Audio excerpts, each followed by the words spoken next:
Katika karne ya 26 binadamu na Aryan wakiendelea kugombania eneo la kuishi, yaani kila mmoja anataka makazi safi na salama ya kuweka kizazi chake na kukidumisha kiendelee kudumu na kutawala ulimwengu. Binadamu wanazidi kupambana na viumbe hawa hatari na viumbe vile wanapambana na binadamu. Kwa hiyo wakawa wanafuatiliana na vikosi na Afande Loki leo ameingia hapa na operation maalum ya kumfuatilia X ambayo ni Alien. X huyu ni mpelelezi ambaye ameleta taarifa kumletea Zioret naye ni alien ama ni kiumbe kama alivyokuwa yeye. Kwa hiyo Loki na maafande ambao wanataka dunia ibaki salama kama Lamos waliendelea kumkimbiza X, na huyu hapa mtu mzima alimkimbiza Zioret na akaja kugundua kama Zioret ameingia chini ya basement. Kwa hiyo ikambidi Rock aingie na vurugu na mapambano yakaendelea. Kila mmoja anataka kunusuru roho yake, lakini alipokuja kumwangalia hapa Zioret alikuwa tayari ameshakimbia, na upande wa kina Lamos wanamuona Zioret yuko juu, na huku Loki alipambana vikali kumtuliza Zioret atulie, lakini Zioret hakutaka kukata tamaa. Alidondoka na kibomu hicho hakikuleta madhara wala hakikulipuka kama mabomu mengine, bali ilikuwa ni silaha ya asili ambayo alien hayo waligundua. Kaanza kukosa pumzi mmoja badala ya mwingine, na maiti zikaanza kudondoka, na watu hali zikawa mbaya, na hospitali wakazidi kupelekwa binadamu kutokana na bomu lile alilotupa Zioret. Aiken akawaambia hakika inabidi tufanyie uchunguzi, hii ni silaha gani? Lakini Afande Loki akawaambia hali inazidi kuwa mbaya, maana waanga wamekuwa wengi, basi inabidi mjiandae na mvae nguo maalum tujue namna gani tunaweza tukalitatua hili swala, la sivyo sote tutaangamia. Waathirika na waanga wa virus huyu wakazidi kuongezeka, na makamanda wakazidi kukaa vikao, kina Lamos, kina Dhiok pamoja na watu wengine wote ambao wote wanaiongoza hii serikali ya sasa. Maafande wakazidi kupanga na wakataka kujua, wakasema kama huyu mmoja tumemkamata, inabidi tuangalie naye na tuongee naye na tupate mahojiano. Wakaanza kufanya uchunguzi, na hapa wakakuta gari ama ndege ya hawa alien ambayo iko peke yake, na ndege hiyo haina mtu wa aina yoyote, huku mvua ikiwa inanyesha na mvua ikawa inapiga, lakini walimkamata X.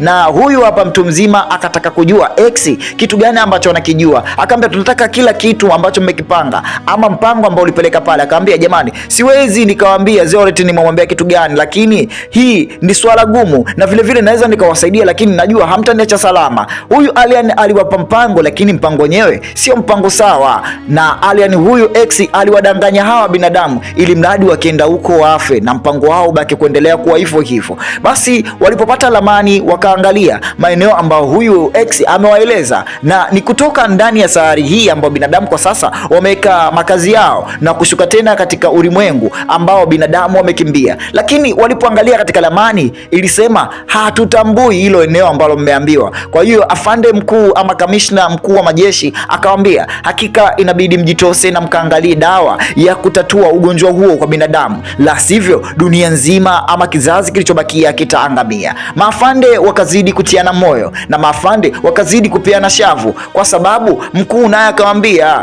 hili swala mkilifumbia macho, hakika watu wote na sisi tulobakia tutaangamia. Na kweli yule binti ambaye alipata ugonjwa ule naye tayari amepoteza maisha, na alikuwa ni mtoto wa kamanda huyu hapa. Kamanda akiwa na uchungu, kamanda akiwa na majonzi, na baadhi ya makamanda wanaagana na familia zao, kama Lamos anaaga watoto wake, na watoto wake wanamwambia baba, hakika tunakutakia good luck, tunakutakia kila la heri uko uendako na urudi salama. Afande alitazama na kujinadi akamwambia jamani, hakika sisi ndio ambao tumechagua na tumebahatika na tutaipambania hii dunia yetu. Maafande wakajitosa katika ulimwengu ambao wameelekezwa, na kufika hapo dunia yote ilikuwa tayari imeshaharibika, yani hakuna chochote kinachomea wala hakuna chochote kinachostawi na wala hakuna chochote kinachoishi. Wakiwa wanashota mpola, lakini wanakutana na ndege ambayo tayari imeshafuata ikhtilafu, wakakuta parachuti hili wakaliona limetoka kutumika muda sio mrefu, wakajiuliza parachuti hili ni la nini, lakini kuna vitu baadhi vinajichimbua chini ya ardhi na hawakuvijua vitu hivyo ni kitu gani. Lakini hapa taratibu wanashota mpola na kuingia ndani ya pango, wanakutana Alice na Haisal.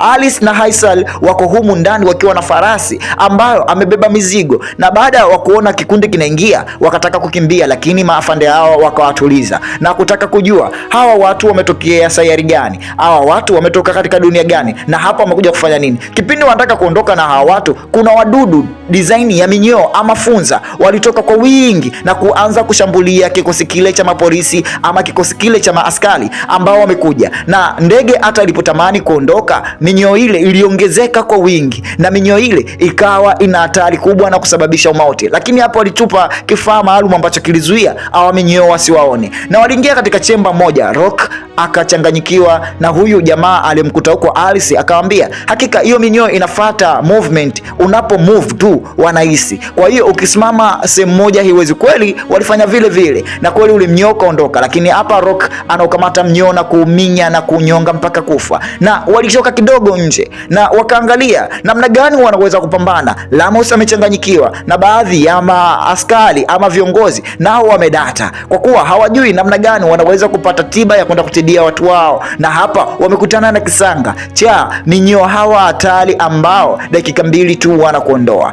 Kwa hiyo wanatakiwa kuwa na umoja, na hapa pumzi inakuwa nzito na hewa inabadilika, kwa hiyo inabidi wapunguze nguo zao kidogo ili mradi kupata wepesi wa kutembea. Hooligan anawaambia hakika tukitembea mdogo mdogo hatutafika salama katika hiyo hali tulioelekezwa na X. Kwa hiyo inabidi tupate dawa kwa wakati tuondoke hapa. Jamaa anawaambia hakika kuna ndege imebakia na hiyo ndege inataka tu saini yangu mimi imadi tuweze kuvuka. Hali ya hewa inazidi kubadilika, hali ya hewa inazidi kuwa mbaya. Maaskari wanachoka na wanaanza kutumia oksijeni ambao wamekuja nayo kutokana hali ya hewa huku duniani ilisharibika. Lakini minyoo hiyo inasikia hatua zao, kwa hiyo wanafuata. Whitney anateleza hapa na Whitney anadondosha kile kidude cha kuvutia oksijeni. Kwa hiyo kuna askari hapa anamuona, lakini alitaka kumsaidia Whitney, lakini anakuwa tayari amechelewa. Hawa minyoo ni hatari, walimteketeza Whitney haraka sana iwezekanavyo. Na jamaa anachukua Harrison, anachukua kile kidude cha oxygen na kuanza kuondoka, lakini minyoo hiyo inapata kujua. Lakini hapa Rock mtu mzima anadondoka tena chini na minyoo inamfuata kwa sababu mguu wake uliingia katika korongo ama uliingia katika sehemu. Sasa bidada anakuja anamsaidia mtu mzima Rock kwa kutupa kile oxygen na ile minyoo inakimbilia, na hapa wanakuja wanatoa jiwe na kuungana pamoja tena na Rock anakuwa salama. Lamos anapiga yowe kuambia jamani, hakika tukifanya ujinga hapa hatutatoka hata mmoja. Na hapa wanaona ishara ya huyu mtu anawaambia hakika hawa wadudu wako wengi sana na hawataki kelele. Harrison pamoja na Rock kila mmoja hali yake ni mbaya, kwa hiyo huyu mtu mmoja mtwana wanamtupa chini ili mradi waweze kupita hapa. Wamemtoa kama sadaka. Kwa hiyo jamaa kwa sababu hali yake ilikuwa ni mbaya hawakuweza kumchukua. Jamaa anaambia hakika jambo gani nimefanya? Eastin anawatuliza. Rock anaambia tulieni jamani, sisi sote ni wamoja na sisi sote tumelifuata lengo letu moja na zumuni letu ni kitu kimoja, kwa hiyo kwa nini tulumbane? Rock na Lamso wanakuwa kitu chao kimoja na wanapanga hapa, lakini Eastin anamwambia hakika kamanda, tupambane na tuweze kuondoka hapa. Watoto wa Lamos wanaendelea kumjulia hali baba yao na kumwambia baba rudi haraka, lakini Eastin anaona huu ni upumbavu, utawaita wale wadudu, acha hizo kelele na watoto wako, na kutupa kile kifaa mbali. Katika kolongo zito inabidi wote wapite hapa na waondoke salama, lakini kutoka katika makolongo haya ni kazi sana. Eastin na Lamos wanarushiana maneno na mwisho wa siku Lamos anamvuta, anamwambia wewe taratibu jamaa. Eastin anataka kudondoka sasa. Eastin anamwomba Lamos, naomba tafadhali nisaidie, na Lamos anashindwa kumsaidia Eastin, lakini kuna jamaa hapa analiona hili tukio lote kwa macho yake. Kwa hiyo mchizi baada hapa anaanza kumpiga vijembe, anambia hakika umemua Eastin kimakusudi, na hapa uvurugu inaanza. Huyu hapa Tobias anamwambia hakika wewe ndio umesababisha kila kitu. Rock anamwambia Toby, shusha bunduki yako chini. Anamwambia hapana, huyu ndio ambaye ametaka Eastin amekufa. Lakini kipindi jamaa Rock anamnyoshea Toby bunduki na